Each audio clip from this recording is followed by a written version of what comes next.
everybody, welcome back for March Madness. We're with Rafina today and we're on the side kick. Later on we'll find a kneeling side kick, but right now today we're doing a lying down version. So Rafina is lying on her side. She's stacked everything up to the back edge of the mat. It's really important to be precise, so think that your head, your shoulders, your hips are at the back edge of the mat. Also, this is a great place to really notice whether you're moving through your rib cage, so be mindful that your ribs are also stacked at the back edge of the mat. We've got our feet forward, and imagine if you've got a moon box sliding down at the front, the feet would be positioned on the moon box. If you are working without a moon box, just bring the legs forward to about a 45-degree angle. Then we've got our hand pressing down in the mat in front of us. Now this does help us to balance on, but it also gives us great feedback. So have a little look at what the arm is doing.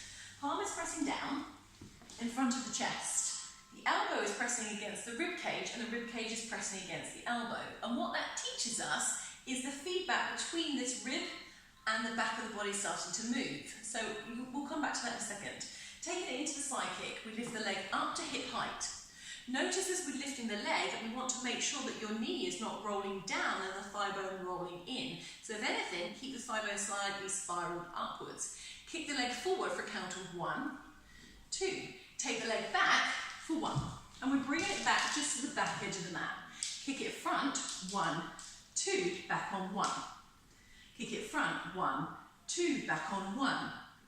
1, 2, back on 1. Notice the rhythm. 1, 2, and it's 1. 1, 2, 1. All the time keeping that leg lifted. Now as we just carry on, let's carry on with the leg, but come back to the arm here. As Rafina kicks forward, your body may roll backwards and you might feel the ribs moving back away from the arm, and it will give you that feedback. But as she kicks the other way and comes backwards, let's hold it here, Rafina, it might be that your rib cage pushes forward, sorry Rafina, into your arm, and then again you get the feedback of whether you really need to work your centre. Place the leg back down. Next level.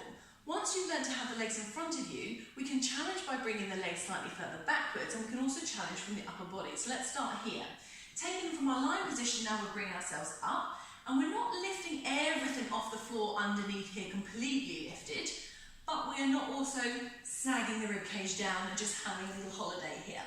So we've got a little connection to the underneath side of the waist, as we have in the rib, and the bottom of the waist is supporting the top of the waist. We lift the leg, kick it front, front, back. Kick it front, front, back. Now as Rafina carries on doing this, she needs to challenge as she kicks forward not to drop the side body into the floor, and as she brings the leg back, not to lift it off the ground, just maintaining its space. Bringing the leg back and resting the leg down. Then of course, as we said, we can challenge by bringing the legs back to this angle, bringing the legs back. And sagging the legs further back is more challenging because it's further away from our powerhouse. So enjoy today's side kick. See you tomorrow.